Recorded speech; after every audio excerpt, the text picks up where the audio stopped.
Alguma vez se interrogaram por que razão o Prémio Nobel tem este nome? É dedicado a um certo Alfred Nobel, um químico sueco que viveu no século XIX. Na verdade, foi ele próprio que instituiu o prémio, através de um testamento em que destinava os seus bens à criação de uma distinção para aqueles que, durante o ano anterior, tivessem contribuído para o bem-estar da humanidade em vários domínios. O Prémio Nobel, justamente.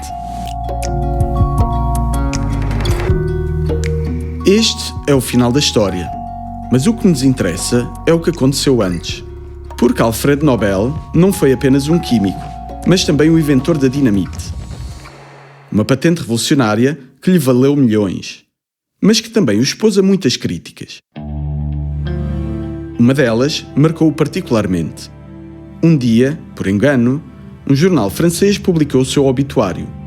O artigo retratava-o como uma pessoa gananciosa e sem coração, mais interessada em acumular riqueza para si do que em fazer algo de bom para a comunidade. Nobel ficou tão perturbado que decidiu remediar a situação e a instituição de um prémio pareceu-lhe a melhor forma de deixar uma boa imagem de si. A história de Alfred Nobel é certamente um exemplo extremo, mas leva-nos diretamente ao âmago deste episódio.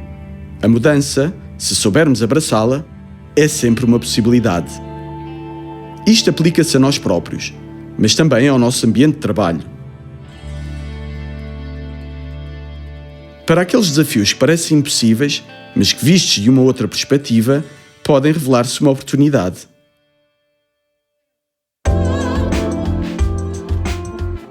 Este é o Conhecer-nos.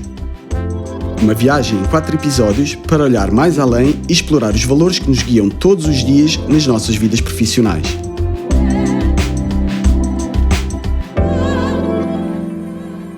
Conhecer-nos é uma série de podcasts da Cora Media, patrocinada pelo grupo Tésia.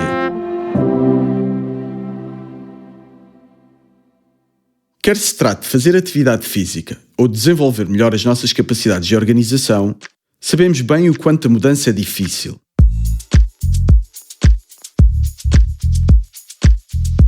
Mas antes de entrarmos no âmago das estratégias, a fim de melhorar a nossa forma de atuar em determinadas situações e de nos abrirmos ao que é novo, é bom esclarecer, desde já, o seguinte.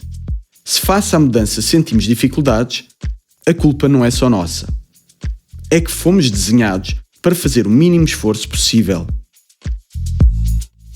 A principal tarefa do nosso cérebro é construir modelos de previsão sobre o ambiente, isto é, hipotizar sobre o que se passa em nosso redor e permitir-nos atingir os objetivos a que nos propusemos. Os nossos antepassados, por exemplo, faziam previsões sobre o ambiente para caçar presas, colher frutos e assim por diante.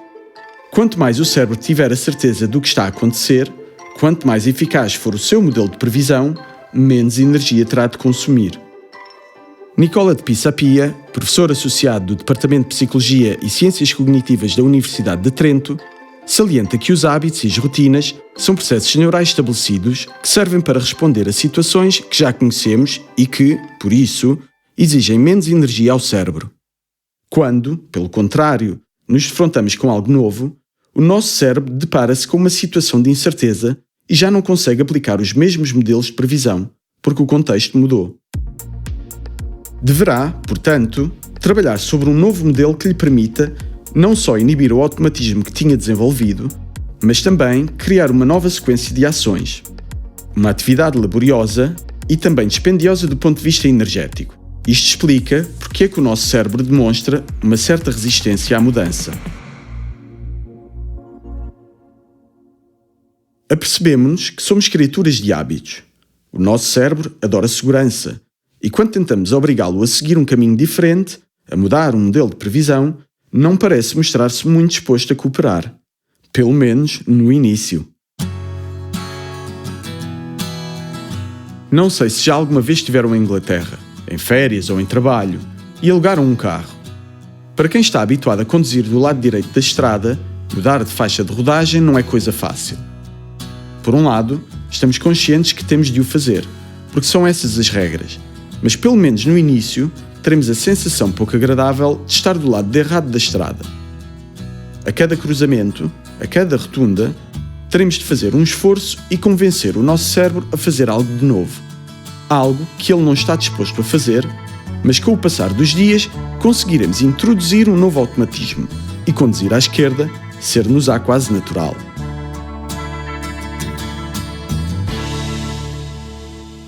Se quiserem pôr o vosso cérebro à prova, procurem na internet o teste de Stroop. Trata-se de uma espécie de cartão, uma tabela, na qual estão escritas uma série de palavras com cores diferentes. O teste, que demora apenas alguns minutos, consiste em tentar não ler as palavras, mas pronunciar os nomes das cores em que estão escritas. Por exemplo, se a palavra for gato e estiver escrita a verde, deveremos dizer verde. Se a palavra for amarelo, mas estiver escrita a azul, deveremos dizer azul. Parece uma tarefa trivial, mas depressa se aperceberão de que o vosso cérebro fará tudo para vos atrapalhar. Como podemos contornar este obstáculo? No mundo animal, há quem o tenha feito. Trata-se da axídea, um animal marinho com uma característica muito especial. Na primeira fase da sua vida, a axídea desloca-se nos oceanos graças ao seu sistema nervoso, que lhe permite mover-se e fazer previsões sobre o ambiente para se alimentar. Na segunda fase, porém, a axídea deixa-se de deslocar, fixa-se nas rochas e ingere o seu próprio sistema nervoso. Falo porque já não necessita dele. Já não precisa de construir modelos de previsão sobre o ambiente e, a partir daí, vive como se fosse uma planta ou uma alga. É claro que nós, seres humanos, não somos como as axídeas, mas podemos treinar a nossa flexibilidade cognitiva para gerir melhor a incerteza. Vivemos e trabalhamos em contextos nos quais é difícil fazer previsões a médio e longo prazo, razão pela qual, como salienta Nicola de Pisapia, é importante manter a nossa capacidade de estarmos abertos à mudança, de utilizarmos o nosso cérebro e a nossa mente para construir modelos que possam ser sempre atualizados. Treinar a nossa flexibilidade cognitiva significa mudar o nosso modelo comportamental, confiar um pouco menos nos automatismos e, de vez em quando, experimentar coisas novas. Atividades simples, mas que permitem ao cérebro explorar a sua capacidade de aprendizagem constante, como, por exemplo, aprender uma nova língua ou tocar um novo instrumento musical. Se pensarmos bem, estes exemplos não são assim tão difíceis de colocar em prática. Mas como podemos transpor esta flexibilidade cognitiva para a nossa vida profissional? Na verdade, já o fazemos, ainda que muitas vezes não nos apercebamos. Vejamos o caso da tecnologia. Já nos aconteceu ter de mudar para um sistema de correio eletrónico diferente, talvez numa cloud, ou de ter de aprender a utilizar uma nova máquina. Provavelmente, também já nos aconteceu termos de trabalhar com uma equipa diferente da habitual ou acolher um novo membro na nossa equipa. Ou, simplesmente, mudar-nos para um outro lugar. Quando falamos de mudanças no trabalho, não estamos necessariamente a falar de revoluções colossais, de alterações repentinas que acontecem de forma inesperada.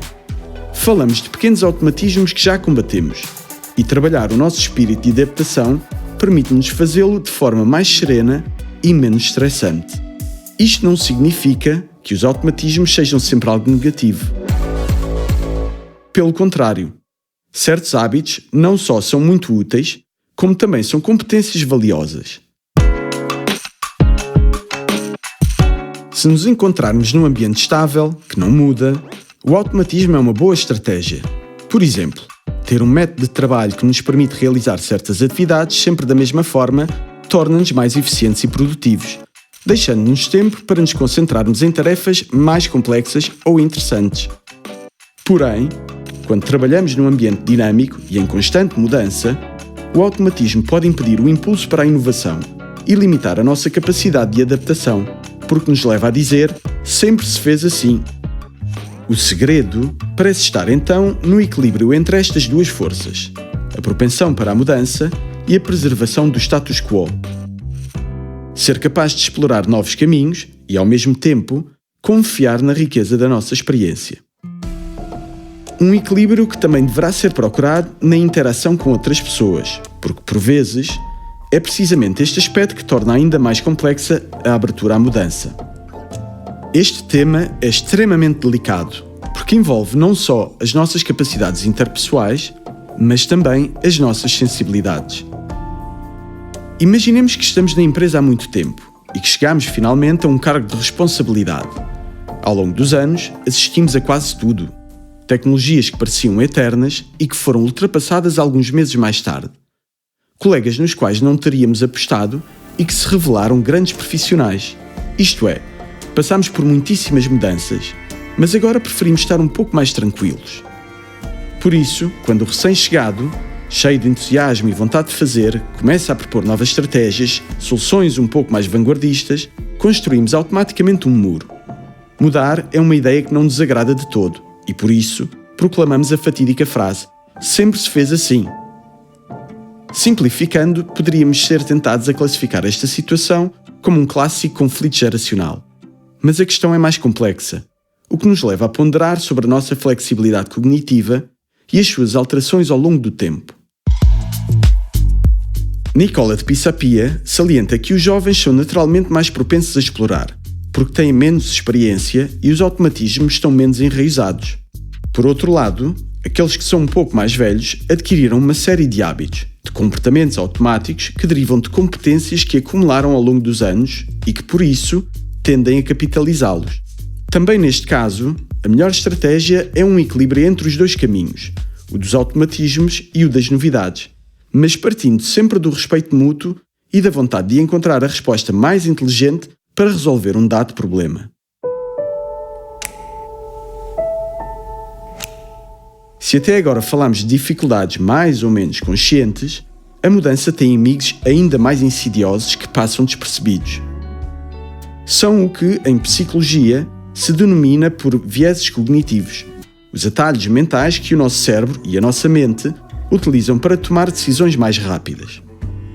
É um pouco como se dessemos por garantidas as etapas de um processo, saltando-as para chegar primeiro ao resultado. Aqueles de entre vós que trabalham em estreita colaboração com a tecnologia já terão ouvido falar de preconceitos na inteligência artificial. Isto porque os sistemas de aprendizagem automática dependem de um conjunto de dados fornecidos por nós mesmos, podendo assim refletir os nossos vieses cognitivos sobre um determinado assunto. São muitos os vieses cognitivos que afetam a nossa esfera profissional e que, em alguns casos, podem tornar-se verdadeiros inimigos da mudança. Um dos mais enraizados é o que se denomina por bandwagon bias, ou seja, o efeito de adesão, que nos leva a seguir o rebanho, a fazer escolhas com base no que a maioria faz, pondo de lado o nosso pensamento crítico. Em vez de pensarmos por nós próprios, confiamos passivamente nas opiniões dos outros, porque, se todos pensam assim, é porque deve haver um motivo. Embora esta estratégia seja muito útil para poupar tempo e energia em tarefas simples ou triviais, tentemos imaginar o que aconteceria se, por exemplo, numa equipa de técnicos encarregada de reparar uma máquina, ninguém se apercebesse de uma peça a substituir. Mas o viés cognitivo de bandwagon não é o único. Entre os mais insidiosos, Nicola de Pisapia recorda dois em particular: o viés de ancoragem e o viés de confirmação. O viés de ancoragem ocorre quando uma pessoa se encontra numa situação de incerteza e não sabe bem que decisão tomar, pelo que tende a confiar demasiado na primeira informação que recebe, utilizando-a como âncora à qual se pode agarrar. Imaginemos uma negociação na qual uma das partes não conhece bem o assunto, por exemplo, o valor de mercado de um imóvel. O primeiro preço que o interlocutor comunicar será tomado pela parte inexperiente como uma âncora, um ponto de referência sobre o qual basear a decisão de compra. O viés de confirmação é também muito comum nos negócios e consiste em interpretar factos, dados ou informações de forma a validar as nossas expectativas, as opiniões que já temos. É uma atitude que nos afasta da verdade das coisas, e não é por acaso que a ciência segue o processo inverso. Os testes e experiências científicas são concebidos para procurar erros, falhas nos modelos de previsão e não para confirmar as hipóteses formuladas pelos investigadores. Neste episódio falamos de limites, de medos, de atalhos mentais, todos eles fatores que tornam o desafio da mudança um pouco mais complexo. Mas também estimulante se dermos espaço àquela intuição que nos faz dizer "por que não?". É a curiosidade. E é talvez um dos recursos mais preciosos que temos, uma energia positiva que nos convida a arriscar frente à novidade e a ter confiança na mudança e nas nossas capacidades. Ser curioso é um pouco como abrir janelas, um exercício a repetir, para manter viva a nossa flexibilidade cognitiva e para olharmos mais além.